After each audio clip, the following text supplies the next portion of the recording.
What is up, my friends? Welcome back to the channel. I got a big one for you today. My number one problem with shooting with these is the color. That and sometimes they don't work, but I've mostly gotten that figured out. The problem still is the color. Out of the box, the GoPro color is okay, but there's too much contrast, too much saturation, and things get blown out.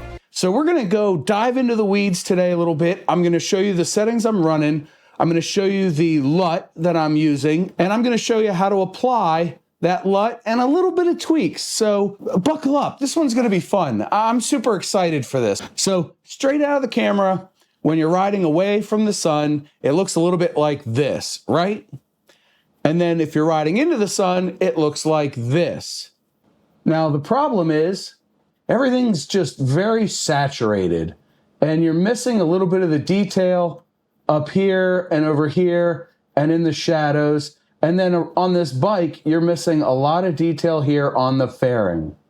Riding into the sun, it's a sea of basically one off-white color. Everything else is very saturated. The darks are dark and there's just a little bit too much contrast. And what does this mean for us when we're trying to record video? It means that you're losing data. So the first thing we're gonna do is dive into the settings. I'm using a Hero 10 in the footage there, but it does work on the 8, 9, and Max as well. And all we have to do is click on our video mode there at the bottom, click on the pencil icon, and then go down to Pro Tune. EV Comp is the first one we changed. We set that to minus 0.5, and you'll see why soon. White balance, we change it from auto to native. ISO, you can leave alone. Sharpness, I like high. If you want, you can set your sharpness in DaVinci Resolve, Adobe Premiere, probably other editors. Those are the only two that I know, but there are others that will allow you to add or reduce the sharpness of your video. Next up is color. We changed that from GoPro to flat. On the Hero 10, you also have natural, and instead of GoPro color, it's called vibrant. So the terminology changed between different generations, but ignore that. Basically, you have high saturation, contrast, etc., and then flat, which is the closest thing we get to a raw or log style recording, minus the Hero 11. That one apparently records in RAW. I haven't bought one, so I can't speak to it. If you have a Hero 11 and you're using similar settings, drop a comment below. Let me know what you're doing. And then I like to change the shortcuts so that I can adjust the color and the EV Comp on the fly. Now, a quick note about EV Comp, it's exposure. So lowering it lowers the exposure on the camera, raising it up raises up the exposure. But if you set it to minus 0.5, that's what we want to do today. And now we're going to go download the LUT and bring it into Resolve. So that's a lot of fun. I've left a link in the video description below, so you can go download the LUT we need. There are 4 available. Just pick any one of them. They're just slightly different versions of each other. For the purposes of this video, we're going to go ahead and use version 10. I think that looks the best for what I want to do. So your mileage may vary, but download all 4 of them and play with them. I'm going to teach you how to use them, and then you'll be golden. So now we're in Resolve, and we're going to jump into the color page. So I've got a couple of examples here I showed earlier, but here's one where I'm riding away from the sun. You can see the shadows here. You can see them. It's later in the day. And this is the Hero 10. And you can see the color looks kind of flat, but you can already see a little bit more detail, especially around the speaker grill here, because what we're doing is taking away GoPro's interpretation of what reality looks like, and what that gives us is more dynamic range. So we have all the data that the GoPro had available and that it's squished down to show us the pretty pictures. We're going to take it and bring it back to basics and then rebuild it from there using the extra data, which I think is really cool. So we're going to click on our clip here and we're going to go into the color page. And you can see we've got our Hero 10 footage. And you see here, this is stills 1. This is a project by project folder. We don't want to use that. We want this to be available to all of our projects. So in your case, you might need to click on Add Power Grade Album. and then it'll create a new power grade album. And in case you want to save modifications to the LUT that you make, and in this case, we'll just do a quick, really blue tint to it. After you've made your modification, all you have to do is go to Color, Stills, grab Still, and you'll notice, since I'm in the Power Grade 4 album, that's where it stored it. And to rename it, click right below the numbers and say Tutorial, or whatever you want to call it. And now it's there. So if you go through your other folders, you'll notice it's only in the one. But being in one of these Power Grade folders will mean that you can use this on multiple projects. We can remove that one though, because I don't need it. I have quite a few here that I'm tinkering around with. And if you don't see this, it's the gallery right here at the top. But what we need to do is we need to make sure we have our LUTs. So the best way to add the LUT to our DaVinci Resolve installation is to right click on one of the subfolders, say Open File Location. It opens it. We'll go up one folder and you can see all of the folders there.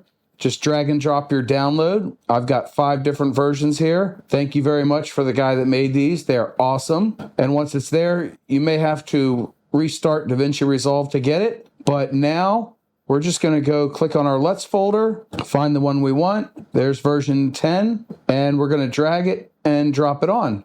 And look at that. We're done. That was it. I mean, how easy is that? I mean, really, that's just silly easy, right? But we need to do some tweaks. So let's dive into the next section of this video where we're going to do a little bit of by hand color grading. So my workspace is set up like this. I have the clips here, and over in this lower right-hand corner, it says Parade Scopes. We want to look at the vector scope. We want to click on this icon here, the sliders. We want to click Show Skin Tone Indicator. That's very important. And you'll see this line come up. And this area represents all the colors being used. And anything on this line is going to be skin tone. So next we need to click the 3 dots, select Display Qualifier Focus, and that gives us an eyedropper. And then you'll notice that when I put this right on black, that circle over the vector scope is directly centered. And if I find something that's super white, and we'll just zoom in here, we know the letters are white, you can see that they're very close to on center. And that's what we're looking for. That is a natural white. And you can see if I select red, it's way off. And then it keeps moving around as it selects different colors. But that white balance, that's what we need. Now we're going to move over to a shot where I'm riding away from the sun. And back here, remember, this was all, I was sort of riding into the sun. It was blown out. Now I'm riding away from the sun. And instead of a massive shadow, what I have is quite a bit of actual detail. If we grab the offset here and just crank it up, you can see there's quite a bit of detail to be played with here, really. And if I zoom back out, use the fit button there, if we apply our same LUT, we go back, find our LUT, it looks much better already. And if we change our vector scope to a parade, you can see that we're bottoming out on the black. So we have a little bit of room to play with. So what we'll actually do is go back to our vector scope and we'll find something that's really white. And unfortunately, there's not a lot of white in here, but we do have a few pixels that should be fairly white, and we're fairly close on there. Okay. And if I select my skin tone, you can see it's a little bit too much red, too much blue. So we could drop the red down just a touch. And now it doesn't look so bad because this sweatshirt is actually faded in real life. We'll actually bump that back up just a little bit. And it's just small moves. I mean, if you go crazy moves, you see that the colors just change really wildly. So just small moves. And that's done. That's pretty easy, right? But if we really wanted to make this scene pop, what we do is Alt-S to create a serial node, and then we'll come over here to our HDR wheels. This is pretty cool. We can actually go back to our first node, reset it. It's a little bit more red. Come back to our serial node, come over to HDR wheels, and we'll start all the way at the bottom with black. And if I crank this up, not much happens. If you want to see what each of these wheels does, click on this icon right here next to each one. it'll show you what all will be affected. And that's just the black area there that'll be affected. On darks, it's going to be a lot more. So dark is where we want to bring things up. So we're going to bring this up. And if I crank it way up, you can see it blows it out, right? But if I just bring it up, say 0.25, maybe 0.5, I like to go in quarter increments. That brought that up, but a little bit too much. So we'll just bring that back down. And if we show our parade again, you can see what cranking this wheel up and down does. And you can ignore these two, the white and red lines. They change how much is affected. So if I wanted to do that, you can see that it affects a lot more. But if I reset it and bring this one up, you can see it's just affecting too much. We want it to be just the default amount. So we're going to set that to 0.5. That brings the darks up. And then the shadows, you can see it's still messing with the same area. We'll bring that up 0.5. Now the image is looking a little bit brighter. We might actually bring this back down. There you go. And that keeps our parade over here in our scopes. So it's taking up the whole space. And if you have an extremely dark image, you can bring up the overall gain on it. And that's a lot. We'll just put that at 1. And now that looks bright, but it looks a little washed out. So we'll just reset that. It is, me riding in the shadows. But if you click over to the next wheel, you have light. We see that one's just going to affect part of the sun. Highlight is just the sun. So we can actually bring that down just a touch. And this is where, if you have really cool looking clouds, you can bring those in and show them. So we're going to leave light and highlight alone. And the last one is specular. We ignore that one. So it's basically the first 5. And generally, you just have to mess with the first 2. Now that we have that looking pretty good, let's go back here. And there's one thing I wanted to show you here. And that's this guy in the red shirt that rides by. Okay?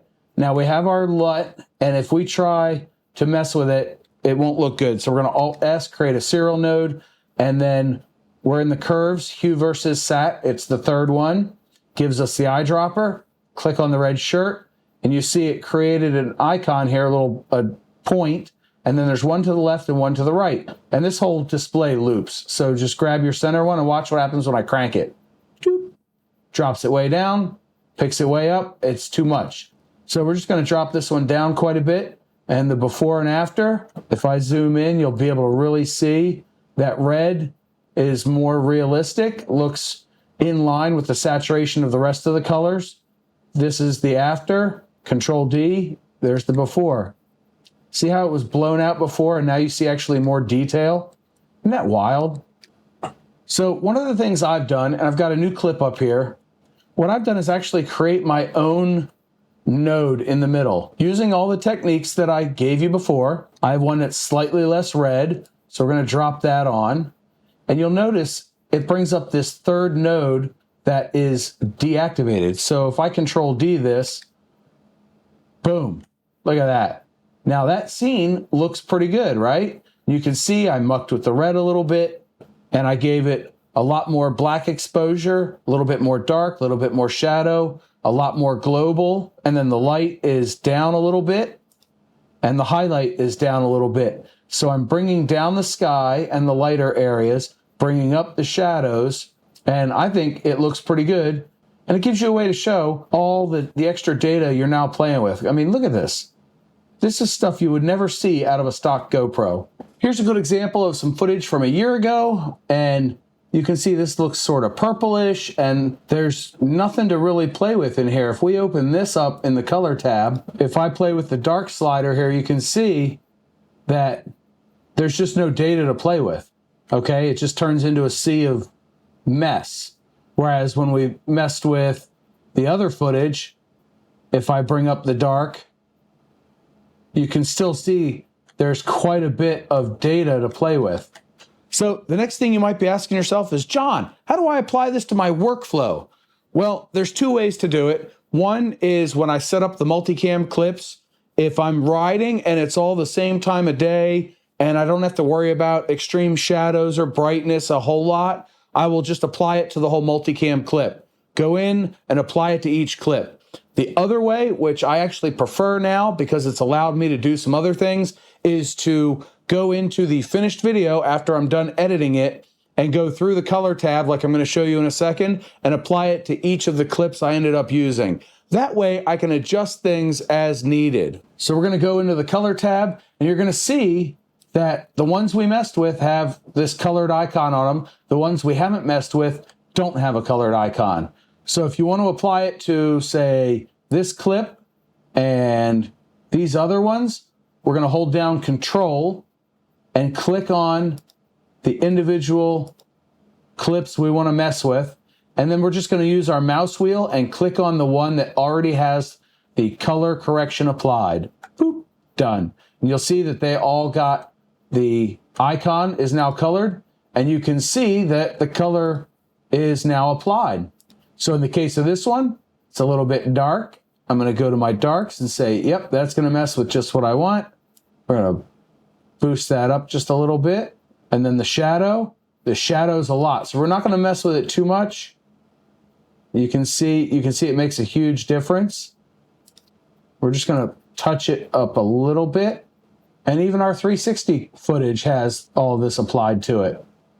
So given the placement of the camera here, we got some really weird stuff going on. So I went back to the non-HDR wheels over here and I messed about with them. I added a little bit of color boost, a little bit of shadow, dropped the highlights, added a little bit of saturation, and I think it looks pretty good. It's kind of stylized a little bit, but it does have all the right color correction done to it. And if I swing it around, you'll see it pretty much matches everything else, all the other cameras. So it looks a little weird because of where it is. There's a lot of shadow in the center, but I've mucked around with it in the color, and I kind of like where it's at. So it's done. I got my friend Barry to send me some of his clips. He used the same settings because I wanted to show you real quick what it looks like to apply this color grade to other footage that isn't motovlogging footage. So let's dive in and do that now. Here we have Barry's behind him footage, and I've got one with the sun behind him and one with the sun sort of in front of him. And then I've got in front of him and again in front of him in the shade. So we're gonna go apply color grading to all four of those very quickly. And we're gonna grab the slightly less red because that's my favorite. We're gonna drop it on there, click R3, boop, done. Look at that, that looks really cool. Look at that, you can see the water droplets coming off of his oar. That is so cool. And then in here, we've got plenty of detail, and I haven't even touched anything other than to apply the LUT. So here he is rowing away from the sun. Let's go fix this one real quick. Okay, look at that, boom, done. Now we did lose a little bit of detail in his face. So what we can do is, as a last resort, come over here. This is our key, and you can see our key is 0.497. If I bump that up to 1, it's very bright. I mean, that almost looks like a regular GoPro default settings. But if we drop it down to about 349, you can see we get some of that detail back in his face. So now it's up to personal preference. I kind of like it at 0.459. That looks really good. The sun looks great coming off the water. Bingo, bango, bongo. And just for grins, I've brought up one of Barry's videos, and you can see what it looks like when he's facing the sun compared to this. That looks a lot more realistic. So, you tell me, what do you think looks better, the stock GoPro or this? Hopefully now you have a better understanding of how your GoPro works, how to better utilize it, how to get more data out of it, and how to make that data work for you. That's the goal of this whole video, is to make that extra dynamic range work for you. And with that, let's close this one out. Thank you very much for watching. I hope you learned a lot. I hope the video wasn't too long, but there were plenty of examples.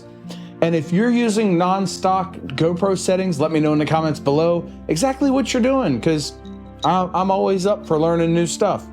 Anyway, until next time, here's a video on my favorite DaVinci Resolve shortcuts, and I'll see you guys in the next video. Take care.